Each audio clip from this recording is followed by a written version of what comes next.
I'm Travis Bader, and this is the Silvercore Podcast. Join me as I discuss matters related to hunting, fishing, and outdoor pursuits with the people and businesses that comprise the community. If you're new to Silvercore, be sure to check out our website, www.silvercore.ca, where you can learn more about courses, services, and products that we offer, as well as how you can join the Silvercore Club, which includes $10 million in North America-wide liability insurance to ensure you are properly covered during your outdoor adventures. I'm proud to say that this week's episode is brought to you by Glock. For good reason, Silvercore uses Glock handguns for its training programs for both civilian and armed professionals alike. Glock is a giant in the world of handguns and is nearly ubiquitous as a law enforcement firearm based on its proven reliability and accuracy. With the brand new .22 caliber Glock Model 44, Glock has just established itself as one of the most accessible platforms to train on. Check out Glock.com for more details. What's more, Glock has provided a slew of stickers, pins, keychains, decals, collectible banners, and more. So if you want to fly the flag or get some swag, simply like, comment, and tag a friend on Instagram or Facebook. There's no limit to the number of times you can enter, and it's free. For more options on how to enter and for full details, go to the silvercore.ca blog. Finally, if you want to get your hands on your own Gen 4 Glock 19 for free, as well as other firearms and fantastic prizes from Poco Military, Reliable Gun, Kent Outdoors, Dlask Arms, Drummond Shooting Supplies, and more, go online and check out the Silvercore Postal Shoot, which is free to enter and open to all valid Silvercore Club members. Travis here with the Silvercore Podcast, and I get to sit down again with a national PPC champion. We've spoken in the past. Welcome back, Mark Horsley. Thanks, Travis. We talked about a few things in the past. We mentioned your time with the police agency, your time training with the FBI, your time in Australia, competing for some international titles there in PPC and doing quite well.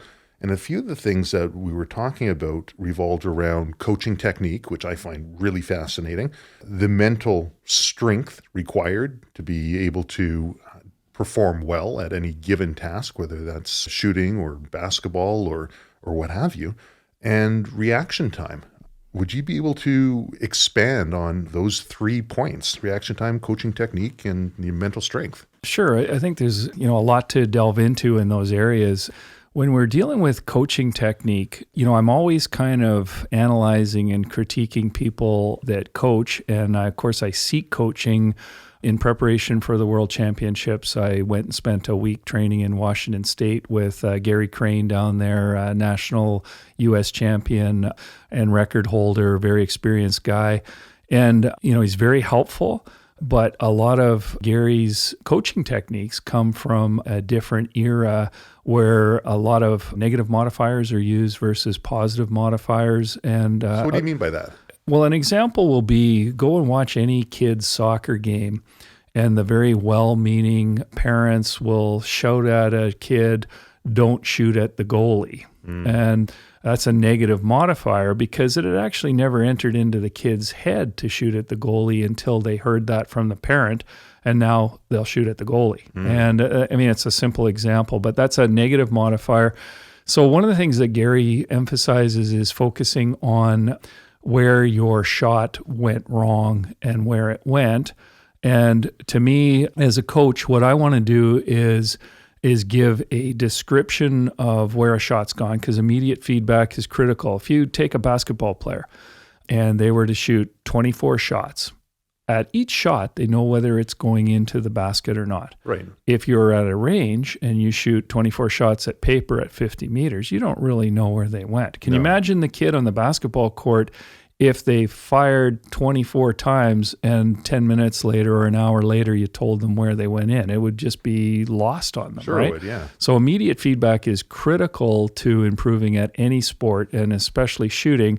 So the coaching is, if you give a description of what happened, that's neutral. It's neither positive, it's not a modifier, it's neither positive nor negative. But if you're asking the shooter to disrupt their focus on their next shot by telling you where their last shot went astray, that's introducing a negative. Right. So what I want is I fire the shot, then I want to know exactly where it went. It should be a 2 or maybe a 3 word description. So we have rings that go out from 10, and as they go out from there, they go down to 7 points. So a description would be 9 left. And the most you would ever say would be 9 high left. Right? Okay. So most would be 3 words. Then the shooter should be 100% focused on the next shot, which is going to, in their mind, be an X. You're visualizing dead center on the target. So that's the concept. Rolly's coach, I went in July, trained a week with Rolly. This was all in preparation for the World Championships. And his coach is awesome, but is kind of that old school. He'll be watching you and he'll go, oh. What do you mean? Oh, give me a description on what's, and that kind of thing. So there's a guy by the name of Bill Rogers. He's a genius holster manufacturer, makes a lot of the Safariland holster designs. He also trains elite shooters. So he'll train special forces, high-level instructors, SWAT, ERT teams. I went and took his training as part of my employment with Safariland when I was working for them. And he's definitely that old school coach. So I'm not, and that kind of negative modifier coach can be very effective to people who are very strong-minded, but they can crush people who aren't. Right? So here we got a bunch of type A, high achieving people on this course.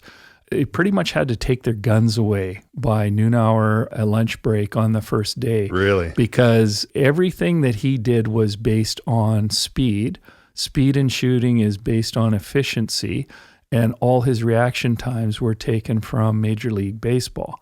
Now, if I was a Major League Baseball player or I was skilled or athletically talented to that level, I probably never would have been a policeman. Sure. Right? So it was hard to achieve. And he would walk up to me and go, "You're not getting this."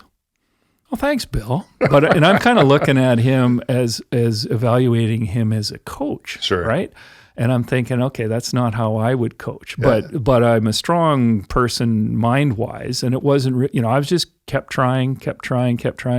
So, they'd allow you a quarter of a second to get your gun out, and, another fraction of a second to acquire your target and shoot, and everything. It was all about being efficient, no wasted motion, no delays in your thought processes. And it was really valuable training to get that on target. Like the big skill for policing is on target at a distance like 7 meters from the holster as fast as you can. If you can do it in under a second, you're really good. Yeah. Generally a policing standard is 2 seconds. Right. Anyway, Bill kept saying, you're not getting this. I went to lunch and I'm looking at the long faces around me and I'm thinking, okay, it's not going to help me get this if I beat up on myself, because Bill's doing a pretty good job beating me up already. Get there later in the course and I'm getting it. Other guys aren't. I'm getting it. Okay. And Bill comes along and what does he say to me? "I never thought you'd get it." And you go, "Well, I did, Bill." And then, anyway, he was kind of like the Bobby Knight sort of coach, but he knows his stuff and it's all scientifically based. But when you're looking at coaching performance, you think about a coach coaching another athlete, but as an athlete, you're actually coaching yourself. And the rule of thumb when you're coaching yourself is about 90% positive modifiers to about 10% negative. Okay. And that doesn't include your neutrals. So your neutral is just a description of what happened, comes without judgment, right? This is what happened.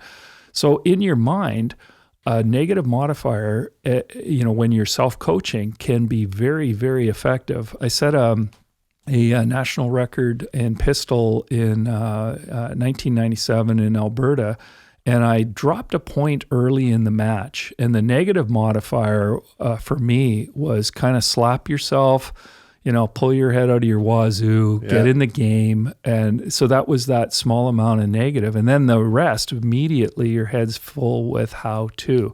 We were talking about on the break, these competitions. In a team event, the second target has 30 shots. 24 are fired in 4 different positions at 50 meters. Then the target comes in. You can't help but see how your 50 has done. Right. And the final 6 are shot at 25 meters. So if a guy does a beautiful job at 50 and shoots a fantastic target, if he starts, and I'll personalize this, if I start jumping to the end without step by step how I'm going to shoot that final stage, I'm going to blow it.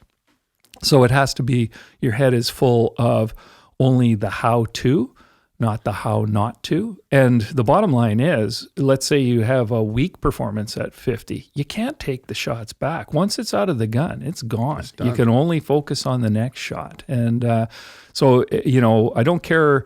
We were using an analogy from professional baseball where you're not thinking about the World Series win. You're thinking about, stance, grip on the bat in a batting. The process. The process. Right. And in any kind of athletic endeavor, you've got to be thinking of the process. The motivation to achieve your highest level can only come under the pressure of competition. Somebody has to push you. At the Ontario Championships in July, I trained for a week with Rolly, and then we shot a double tournament, including the Ontario Champs.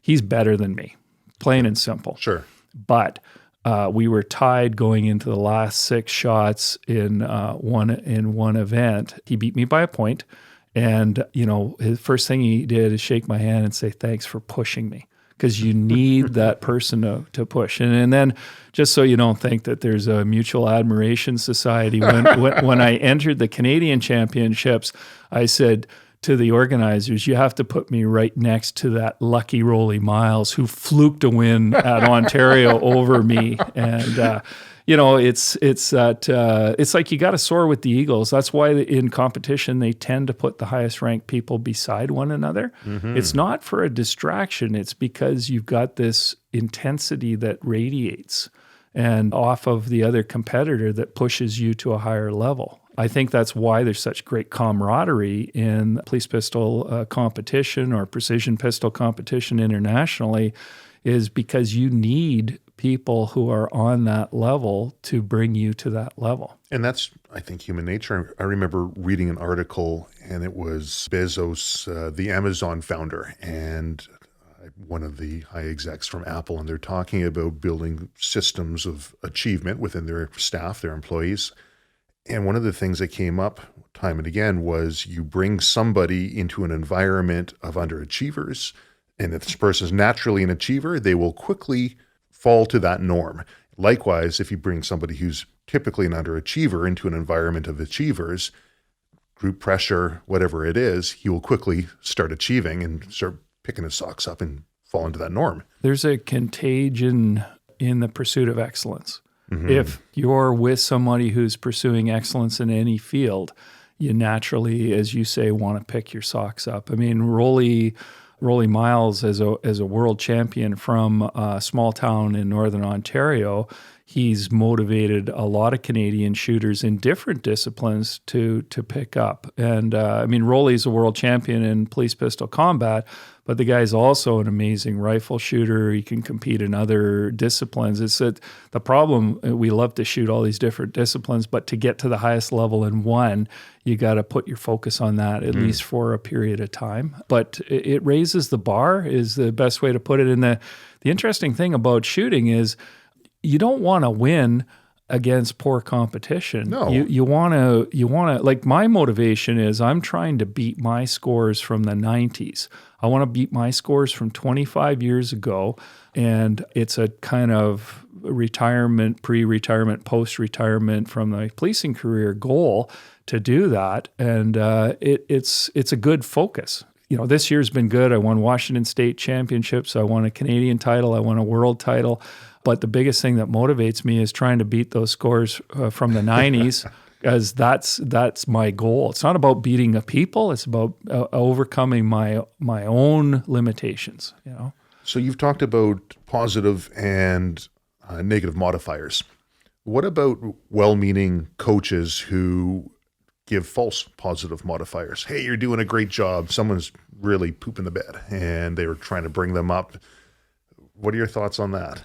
It just isn't credible. And if you destroy your credibility what does a compliment mean? Exactly. It's a tough one. I mean, One of the things is that in coaching, and this is self-coaching, the things you say in your own mind or things that you say to somebody that you're, coaching or teaching, is you don't always have to say something. And when somebody's, poorly performing, you don't have to say anything. They know, right? Mm-hmm. And then, you got this situation where someone's reaching, really deep to come up with something that's positive, I mean, sometimes the performance is so poor, there's not a lot have to be said other than we're practicing Monday. Mm-hmm. And that's enough, right? Mm-hmm. But no, you certainly, part of coaching people is looking for the small victories. Like when you analyze an entire performance, there might have been something that was good. When you shoot a major tournament in shooting, for example, if you shoot every single event, something has to go right at some point. Mm-hmm. A lot of things can go wrong, but you're going to look for that. And the beautiful thing about the shooting sports is there's always a new target, right? If you got a disappointing target, you take that off, you put up a new one, you got a fresh start, right? Mm-hmm. And when you look at that, it's actually, that's the way life is. Sure. Every day you got a new day. So if you weren't happy with how you performed yesterday, do better. But, one of the biggest things is, as a coach myself, and I do this self-coaching as well, is I never raise my voice and shout at the player. Mm-hmm. Coaches own practice. Players own the game. I don't say a lot. I'll go up and say the most meaningful, concise few words that I can. My daughter, Emma, was a soccer player. Right. She said, I never hear instructions from the coach. No, they're in the game. And she said, I never make decisions. I just do things, right? Mm-hmm. And when your brain's at the point where the whole decision process is automatic, then you're playing properly, right? I love that. Yeah. That's the subconscious is basically is taken over. Yeah, you're not consciously thinking I need to run in that direction. You're already running in that direction, right? Happening. And you don't consciously think I'm going to shoot. It's just happening. So, yeah, the biggest thing I think with coaching is to keep that positive, negative in mind, and that includes the self-coaching you do in your mind. And if you can't self-coach yourself to a high level of performance, why on earth would you think you could coach another person to a high level of performance? That's a good point. And there's things where, maybe somebody was an excellent gymnast in their youth and now they're older, so they're not doing all that stuff anymore. That's fine. But they have done it. They have experienced it. But when you're looking at a performance thing that's more generous to our age, like a shooting sport, you've got to have a certain level to bring yourself to that level before you have the credibility to coach others. Right. Yeah. You've done a lot of coaching, both in shooting and outside of shooting. From a departmental point of view, you've had to coach thousands of people coming through the department, and you're going to find different personality types. You're going to find people who absolutely love being there. They're switched on, type A, want to get into it, and you're going to find people who are fearful and perhaps this is the last place they want to be. Are there any ways that you can help those people overcome their own mental blocks that they're creating for themselves? Because it's easier for somebody who knows, who's got their head switched on. You can achieve it. You've done it in the past. Somebody else who hasn't done this is going to be full of self-doubt.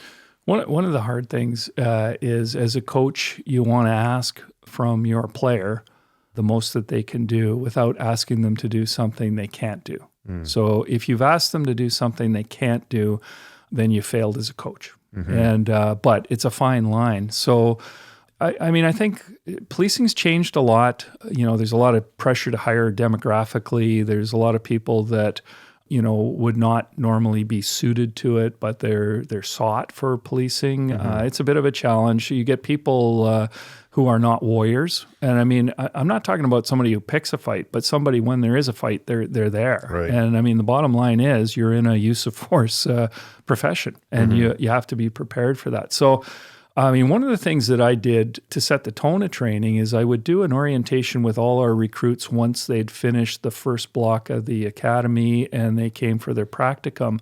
And I would just say to them, if you're not prepared to cause an injury, a catastrophic injury to another human being, and it could be any kind of, force that you use to save somebody's life or your own life, you need to come with me right now to HR and resign because you're not suited to this job. And it put them in the frame of mind. One of the things, the challenge in policing and police training is the people who gravitate to the least dangerous jobs are the ones that want to pressure the lowest standards of qualification. And they want to drag others down. And, sometimes you have varying level of success when you talk to them and about, how to raise this up. The other thing that's really important is to recognize is policing involves the pursuit of excellence in a wide range of areas. It's not just shooting. Right. There's empty hand control, there's interviewing skills, there's investigative skills, there's computer skills. I look at a police officer as being like a decathlete in track and field. And, it's not just about one thing. But if you're someone who's inclined to pursue excellence in your use of force, your shooting, you should probably also be the person that pursues excellence in investigation, in, whatever informant handling or accident reconstruction or whatever, particular area you're in. If you can't bring them in to the importance of what you're doing as a use of force instructor, at the very least, you can appeal to their decency to not take away from those who are more likely to be in harm's way. Right. Like you watch people who are not comfortable in their policing career, and I think you're either made for it or you're not made for it. You either love it or you don't. And the analogy I do is, imagine if tomorrow, instead of policing the downtown east side, I had to go to VGH and do brain surgery.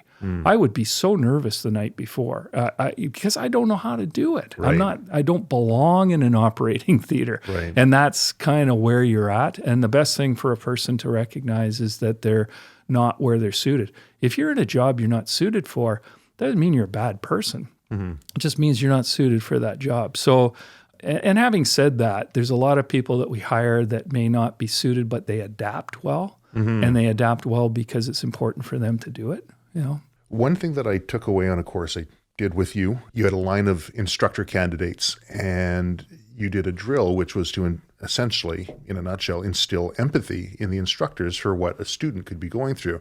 When an instructor or a coach gets to a certain level, all of a sudden, things that may have been difficult for them at the beginning, or maybe they never had difficulty with it, is forgotten. And having that level of empathy, and I think the drill you had us do, everyone throw a pistol in your support hand, pop a hole into the target. Okay, now pop another hole inside that hole, and again, and again. And a lot of people were struggling with that. But what it does is it puts them in a position where they're doing something that's a fair bit more difficult than what they've normally done in the past. And it helps remind them of what it was like for the new student coming through. I thought that was an important drill, and I haven't seen that done in other places. Yeah, empathy is essential. So one of the things that I encourage police instructors to do is to compete, because the pressure that I felt shooting as a member of the Canadian team at a world championship is probably not as hard as the newer police officer coming to qualify when they don't have really good skills. They haven't got them yet. And the other thing I really, it's kind of you're working both ends. That 2-year police officer who's weak in their firearm skills, I'm encouraging them to overcome that so the next 30 years they can look forward to this training. Right. And then the flip side of it is anybody who's teaching them has to understand that they probably didn't sleep last night. Their bowels are out of order. They've had 15 right. Ps already today. Yeah. And for me, the instructor that isn't willing to test themselves, the other thing an instructor has to do is if a student's pistol is not grouping well, the student's not grouping well, and the sight alignment's in question, or the ammo selection, or any kind of mechanical thing, you have to step up in front of that student and shoot that gun and show them that it's not the gun, it's not the ammo. And or if it is, then fix it. But, there's a bit of pressure involved in that if you're teaching a course or you're teaching a lot of the courses that I've taught, our format is to demo every drill that we do. Now you're demoing it to a bunch of high-level instructors. There's going to be a lot of good shooters there. Sure. And there's a bit of pressure to that. I mean, the bottom line is, and our sport is tied to my profession, you got to be able to shoot under pressure. We create that pressure in competition, but there's all other areas that there's pressure. I remember training with, for many years, I was in our crowd control unit, and I was the overwatch with a rifle over the whole unit. Most of them are unarmed. And we did a drill up at the military base where through the line of crowd control police, I had to fire a round into a target. A little bit of pressure there because all these guys are believing in, all these people are believing in me. Sure. And I want them to believe in me, right? Yeah, of course I want to believe in me. Yeah. So, yeah. But no, it's absolutely critical to have that empathy and not get too big for your own britches. I had my wife suffered through about a 12-year track and field career with me where I learned humility, and I learned that if you were the best in your city or your town or your province, somewhere there was some one-legged kid from some country that would kick your butt. You know? Yeah, and, exactly. So if you think you're good, step onto a bigger stage, and because you will get humbled, and humility's good. What does that do for the mental self-image, though? Well, if you think you're all that in a bag of chips because you've never tested yourself, you're delusional. Absolutely. Right? Yeah. As opposed to go and test yourself and see what you've got. There is, step out into a bigger stage, make it harder. And because you're never going to achieve your maximum until you do things that are really hard, and under pressure. And one of the important things about a championship is, like a world championship, is you get all the best shooters in the team event shooting at the exact same time, same conditions. Now, one's not shooting Tuesday and one's shooting Thursday in different conditions. It's all the same conditions, and you're testing yourself under pressure. If you were going to take the top score shot in a 12-month period and award medals based on that, they would have been different people. Absolutely. But it's at one time. Right. One point in time, you get everybody together to see who's the best. And it's only the best at that point in time. Sure. Right? Looking at new shooters coming into the sport, looking to get into PPC, to people who've been in the sport for a while who are now looking to become coaches or instructors, there's typically the expectation that the instructor is fairly competent. There's typically the expectation that the instructor can relay that information over in a way that the student will be able to pick up. That's not always the case, though. No. I remember there was one agency that I was doing some gunsmithing work for them, and I remember I got a phone call and had to rush on out over to the local, I had to rush out to the Justice Institute to check out a firearm that apparently wasn't working as it should be. And I get out there and the instructor says, yeah, no, it's having this problem and that problem. I'm like, really? Have you checked it? Well, no, the student told the instructor that there's a problem. Have you tried shooting it? Well, no, we haven't tried doing that yet. So I had what they did. They had the entire class there. And I said, well, we should check this. And I think in their opinion, maybe I had done something wrong on the firearm in the past. And so they ran the target out to the very end, and I said, well, let's give it a shot. And I shoot this thing, and it grouped very nicely, and it did exactly what it was supposed to do. And then I had to do a little bit of a song and dance to help the instructor save a bit of face in front of the class for why they didn't check the thing to begin with. Essentially, it was all shooter-induced, but it struck me that the instructor there could have taken some very simple steps, and maybe they didn't out of a fear of performing in front of the class, whether that be their own personal level of ability or just performing in front of others. What would you expect to see in an instructor level candidate? Well, as instructors, we're always, striving to improve. So there were some obvious mistakes made there, no question about that. But one of the things that I like is what the FBI did, is to test your shooting skill. And then once that's established, then focus on your coaching and your teaching skills, right? beware of the new instructor who's a guru next week. You know, for the most part, if you're really that good, it's evident. You don't have to tell everybody, and it's a balance. But you know, if you can think of it from a mental strength perspective, if you can make the student 100% confident in their gun and their ammo, then they're only focused on themselves, right? And that's where you want to take them. That's what you want to do with them. And I mean, one of the reasons I shot our Beretta pistol in competition for years was I wanted to give confidence to our members that gun could shoot well. And I didn't pick the gun. It was picked. I had to write the program to transition our members from a revolver to that gun. But I wanted to instill confidence by showing them that it could be shot well and it was a good gun. And that's a good point. Yeah, and because now you're removing doubts. I mean, you've been on the range. I've been on the range where, say, you shoot your rifle and it's not grouping up. Is it me? Is it the ammo? Is it the rifle? Is it a combination? Yeah. But if you take all of that away and it's just you, it makes it very clean and simple, right? That's a really good point. That's what we want to do. But as far as any sport, it requires, like the thing that motivates people is improvement.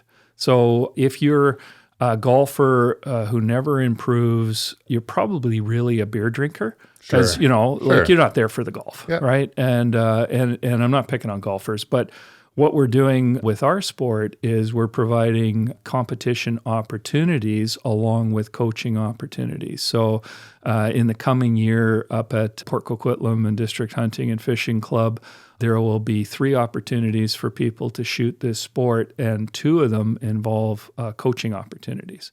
So, the best thing is, have the proper equipment, which doesn't mean spending a lot of money initially, but it's to give people fundamentals and help them improve and enjoy the sport. Because, and this is one of the things for our aging shooters is I'm chasing these scores from 25 years ago, but I also keep track of my scores for this year. And Gary Crane, the fellow that I mentioned from Washington State, U.S. champion record holder, he's 74 years old. He's shooting 1450-ish out of 1500 right now. His top scores would have been in the 1490s. You got to be happy with that. Yeah. So you chase your scores from this year, right? But you need these things to motivate yourself. Like to me, I don't care what I was doing. It wouldn't be fun to do it poorly year after year. Yeah, definitely. If you're an entry level, novice level, we call them marksman level in our skill level classifications for 30 years. How satisfying is that? You want to climb up, right? You want to improve. So we've talked about the mental side. You've also talked about physical conditioning. You went to the gym. You're getting yourself in shape. Diet as well, I'm sure, plays a role into that. Sure. I mean, general health, we joke about it. We say we're athletes, right? And it's almost like, how baseball players say they're athletes, and then they kind of laugh about it standing next to the boxer who's ripped and shredded and, looks a lot better. But we are athletes. Right. And so, diet, exercise, part of like our season is drawn to an end. The national championships were last weekend. I've got 2 more matches to shoot, and then there's a bit of a break while we prepare for next season. So Rolly and I, moving forward, hoping to represent Canada in team events, we talked about our entire preparation for next year. So in Australia, we didn't face really high temperatures. At previous World Championships, they've had temperatures day after day in the 40s. You got to be physically conditioned for that. Yeah, so we've got goals going into next year. I'll be a year older. My goal is to be 20 pounds lighter and stronger going into next year. And you got to look at the whole package. There's a lot of stretching flexibility because of the different positions we shoot. I think strength is huge. As we age, the tendency is to get heavier and weaker. Sure. So to offset the aging process, you have to do resistance training. My wife works out. We both do resistance training. You got to do enough cardio so that you have the stamina. And, not Incidentally, this just matches with good lifestyle. Sure it does. Yeah, and generally speaking, I saw a lot of non-alcoholic beer consumed during the competition and a lot of beer consumed after the competition. But, you know, I mean, we're human beings. You're going to let your hair down once in a while. Course. But yeah, I mean, you don't go to all this effort. And the bottom line is, with my goals, I have to pay attention to all these details. Vision is the biggest issue that an aging shooter on iron sight sports face, where you're dealing with iron sights rather than an optical sight. And I got all kinds of input from top shooters who are still competing in their 60s and 70s as to how to achieve that. Worked very closely with optometrists to come up with that. I've got a trifocal set of glasses that honestly felt like something from the 60s in a disco ball when I first put them on, but I'm quite used to them now. I've got a high lens that I use in the sitting and prone positions. I got a lower lens that I use in other positions. And, you know, that's part of adapting to your changes. You know, in the 90s, I had wonderful vision. I could focus on my sight. I could see the target. I used to fire from 50 meters, a couple of shots, check to see if the light had moved them or not, and then make adjustments from there, right? And they tell me I'm not supposed to do that, but it gave me some good scores. You know? I love it. Yeah, but, you know, they're all things you have to adapt to. So you talk about alcohol, caffeine. Some people will cut caffeine right out due to the possibility of getting shakes or the effect on the eyes. And some people say, you don't change your routine. If you have caffeine every day, keep it up. I think you do two things, what works and what you believe in, and they're not always the same thing, right? Because there's that mental part of it. I do nothing different on a competition day. I have 2 cups of coffee in the morning. And I don't generally drink coffee through the rest of the day. I know a lot of competitors that don't have any coffee. Being a long-term coffee drinker, I'd probably start getting a headache or whatever. But I mean, if you think it's going to impact you, it will.